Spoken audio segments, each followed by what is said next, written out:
Social audit का उद्देश्य हम पहचाने, अपने स्कूल के लिए क्यों है ये जरूरी। आओ हम जाने। समग्र शिक्षा उत्तर प्रदेश और यूनिसेफ लखनऊ की तरफ से प्रस्तुत कार्यक्रम जन पहल में आप सभी का स्वागत है। शिक्षा प्रगति की ऐसी सीढ़ी, रोशन होती जिससे हर पीढ़ी। आज माता पिता ने है ठानी, विद्यालय प्रबंध समिति में भागीदारी है निभानी, भागीदारी है निभानी। सभी सुनने वालों को विद्या का नमस्कार और काकी का ढेर सारा आशीर्वाद। कहिए काकी, कैसी हैं आप? मैं तो ठीक हूँ बिटिया, और बताओ तुम। एक बात कहूँ काकी, किसी से भी बातचीत करो तो जानती हो सबसे मुश्किल सवाल कौन सा होता है सामने वाले का? कौन सा होता है? वही जो आपने अभी पूछा। और बताओ। और उससे भी मुश्किल एक सवाल और होता है। अरे चंदू तुम। हाँ? आओ आओ। अन्ना भला इससे भी मुश्किल सवाल कौन सा है? जब तुम पूछो किसी से और बताओ, तो सामने वाला पलट के कहे बहुत बढ़िया, आप बताओ। अच्छा तो चंदू आप बताओ। अरे चंदू, तू तो खुद ही किसी मुश्किल सवाल से कम ना है। अरे आज तक किसी बस्ती वाले से हल नहीं हुआ है। अरे काकी, जो हल हो जाए वो सवाल ही क्या, और जहाँ दामाद की इज्जत ना हो वो ससुराल ही क्या। अरे अच्छा ठीक है चंदू। हाँ। अब हम अपने काम की बात को आगे बढ़ाते हैं। जरा रुको विद्या बहन। अब क्या हुआ चंदू? विद्या बहन, तुम अपने प्रोग्राम में लोकगीत बहुत अच्छे सुनवाती हो। हालांकि उनका चुनाव मैं ही करता हूँ, तो अभी ना मुझे अपनी पसंद का एक लोकगीत याद आ रहा है, तो क्यों ना पहले हम वही सुनवा देते हैं। तो ऐसा ही करते हैं। तो साथियों, ये लोकगीत सुनिए पहले, और इसमें बात है खुशियों की, खुशियों भरी बधाई की, और खुशियों में गूंजे रीति रिवाज की एक झलक है इस लोकगीत में। सुनते हैं।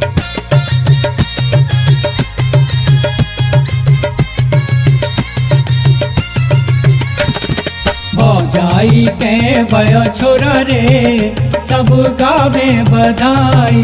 भौजाई के भयो छोरा रे, सब गावे बधाई। गावे बधाई सब गावे बधाई, गावे बधाई सब गावे बधाई। सुंदर सो मुख रंग गोरा रे, सब गावे बधाई। सुंदर सो मुख रंग गोरा रे, सब गावे बधाई।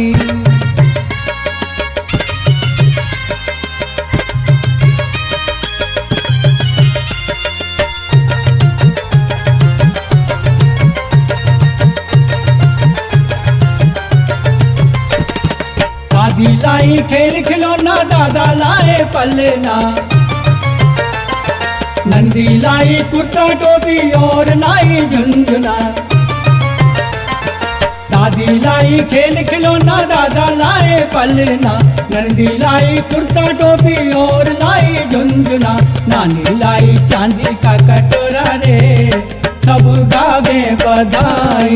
सुंदर सो मुख रंग गोरा रे, सब गावे बधाई।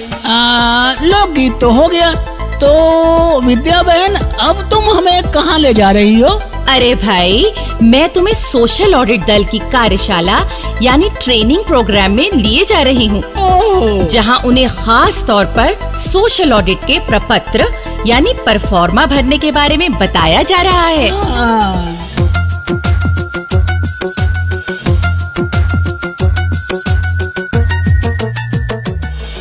दोस्तों, मैं विनय कुमार सोशल ऑडिट दल के आप सभी सदस्यों का एक बार फिर स्वागत करता हूँ।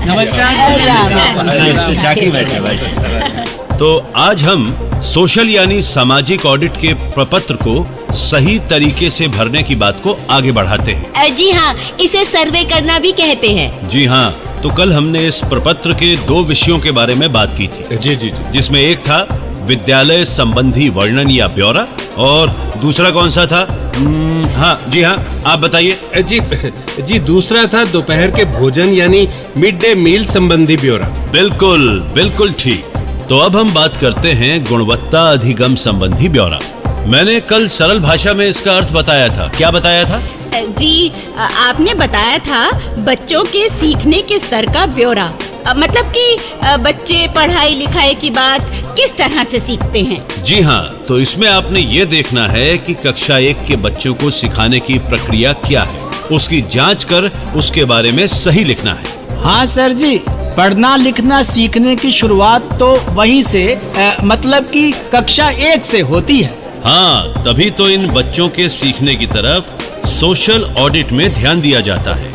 और साथ ही आप कक्षा 3, 5 और 7 के बच्चों की पाठ्य पुस्तिकाएं भी देखें और चाहें तो ये जांच भी करें कि अध्यापक बच्चों के कार्य की जांच, सुधार और उन्हें उत्साहित करने के लिए क्या कर रहे हैं। जी हाँ, पुस्तकें और कॉपियां तो शिक्षा के स्तर का आईना होती है ना जी। तभी तो कह रहा हूँ मैं। अच्छा, इन कक्षाओं के बच्चों को किताब की कोई कहानी पढ़वाकर आप उनसे जुड़े सवाल पूछ सकते हैं। जी हाँ, ताकि उनके पढ़ने और समझने के स्तर की जांच हो सके। और आप बच्चों को अलग अलग विषय पर छोटा सा एक निबंध लिखने के लिए भी कह सकते हैं। बच्चों की रुचि के विषयों जैसे मेरा स्कूल, मेरा प्रिय दोस्त आदि पर आप उनसे कुछ लाइनें भी कहलवा सकते हैं। जी बिल्कुल, हम बच्चों से गणित और विज्ञान के प्रश्न भी पूछ सकते हैं। बिल्कुल पूछ सकते हैं। और आप ये भी देखिए कि क्या किसी पाठ को पूरा करने में सभी बच्चों को शामिल किया जाता है या नहीं, और अध्यापक ने बच्चों के सीखने का कोई रिकॉर्ड भी बनाया है या नहीं। इसके अलावा हमें और क्या देखना चाहिए? आपको स्कूल की प्रार्थना सभा के दौरान प्रार्थना स्थल पर जाकर ये देखना चाहिए कि स्कूल में कितने बच्चों के नाम दर्ज हैं और उनमें से कितने इस समय हाजिर हैं। हमें बच्चों की हाजिरी और अध्यापकों की संख्या के बारे में भी तो जानना चाहिए ना जी। जी हाँ, और विद्यालय में शिक्षकों के लिए जितने पद रखे गए हैं वो सब पूरे होने चाहिए। जी हाँ, ये तो रखना ही चाहिए। और ये भी देखना चाहिए कि पुस्तकालय का उपयोग और वहाँ पुस्तकें क्या आसानी से मिल जाती हैं। जी समझ गए। तो अब हम आते हैं चौथे वर्णन पर, जो कि शारीरिक सजा और शिकायतों के निपटारे से संबंधित है। जी सर, बताइए। इसमें आपने जरूरी तौर पर यह पता करना है कि क्या पिछले 1 वर्ष में अध्यापकों और कर्मचारियों के लिए बच्चों की शारीरिक सजा को समाप्त करने के लिए कोई ट्रेनिंग प्रोग्राम शुरू किया गया, या फिर शारीरिक सजा या भेदभाव के किसी आम मसले के बारे में बच्चों या माता पिता की राय या इस बारे में शिकायतें प्राप्त करने का कोई गोपनीय तरीका अपनाया गया है। और क्या बच्चों या माता पिता को इस बारे में पता है? जी हाँ, मैं यही कहने वाला था। और क्या बच्चों तथा उनके माता पिता को शिकायतों के निपटारों के किसी तरीके या प्रणाली के बारे में पता है? क्या वो लोग स्कूल के बाहर के उन अधिकारियों के बारे में जानते हैं? और सबसे बड़ी बात ये कि आपको पता करना है कि स्कूल में प्राप्त होने वाली शिकायतें किस प्रकार की हैं। मतलब जी? मतलब कि वो भेदभाव संबंधी हैं, दोपहर के भोजन या अध्यापकों की गैर हाजिरी आदि के बारे में है। जी। और अब प्रपत्र के जिस ब्यौरे की बात मैं करने जा रहा हूँ वो बहुत ही जरूरी है। जी। जानते हैं आप ये किस बारे में है? मैंने कल बताया था। जी हाँ, ये स्कूल की प्रबंध समिति यानी SMC के बारे में है। बिल्कुल ठीक, बिल्कुल ठीक। तो इसमें जांचने वाली सबसे बड़ी बात ये है कि क्या विद्यालय में SMC का गठन हुआ है।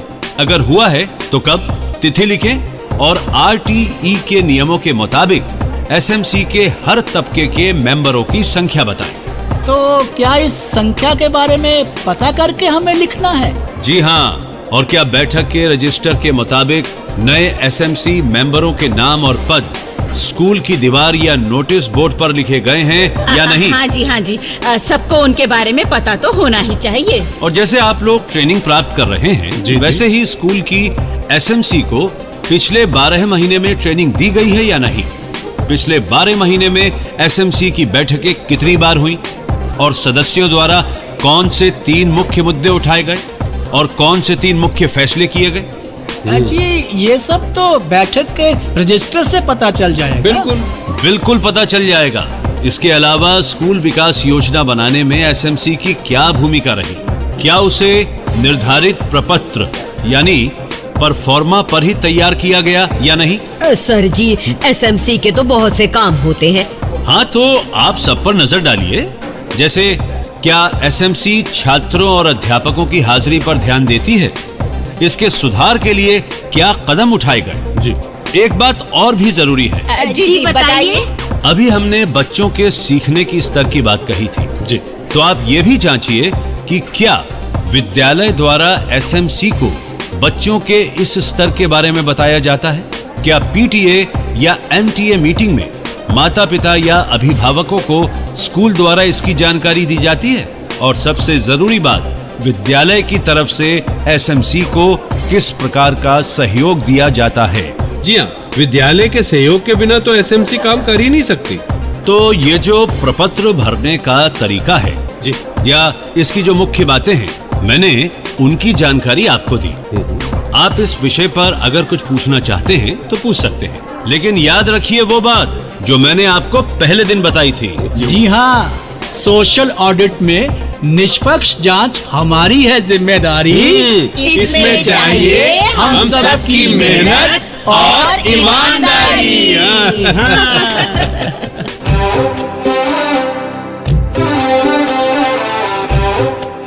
और भाइयों बहनों, अब हम सुनते हैं ये संदेश। मैं अनिल कुमार ओझा हूँ, मुजफ्फरनगर से। सोशल ऑडिट के बारे में आप बता रहे हैं, वो तो बहुत बढ़िया काम कर रहे हैं, लेकिन मैं ये कहना चाह रहा हूँ कि ये प्रोग्राम ही बहुत बढ़िया है। ड्रामा भी है, सब हंसी मजाक भी है, और अब तो इसमें जो आपने लोकगीत भी जोड़ने शुरू किए हैं, उससे तो प्रोग्राम की शोभा में चार चांद लग गए। हम चाहते हैं कि आप जो और आगे लोकगीत सुनाएं वो ऐसे हों कि जो सबको अच्छे लगते हों, घर में बैठ के सब उसका आनंद ले सके। वैसे आप ऐसे ही लोकगीत सुनवा रहे हैं, और हम चाहेंगे कि अगर हमने कोई लोकगीत सुनना हो तो इस प्रोग्राम में लिखें। बाकी सोशल ऑडिट के बारे में जो जानकारी आप दे रहे हैं वो बहुत बढ़िया है।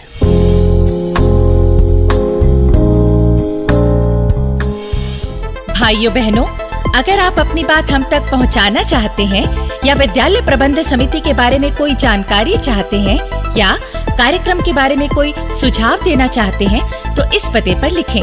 हमारा पता है समग्र शिक्षा उत्तर प्रदेश, सर्व शिक्षा अभियान ऑफिस, विद्या भवन, प्रथम तल, फर्स्ट फ्लोर, निशांतगंज, लखनऊ 226007। और अब पता नोट करने के बाद एक जरूरी बात और सुन लीजिए। भाइयों बहनों, हमें मालूम हुआ है कि आपको जन पहल प्रोग्राम बहुत पसंद आता है, लेकिन हम चाहते हैं कि ये प्रोग्राम और भी अच्छा बने ताकि आपको और पसंद आए। इसलिए इस प्रोग्राम में अपनी भागीदारी निभाइए।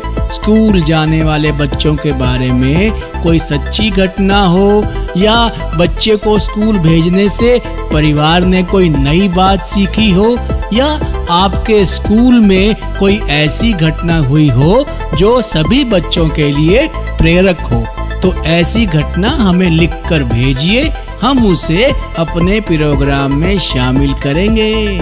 तो अब जन पहल के अगले कार्यक्रम तक विद्या और अपनी काकी और अपने चंदू को आज्ञा दीजिए। जय हिंद। शिक्षा प्रगति की ऐसी सीढ़ी, रोशन होती जिससे हर पीढ़ी।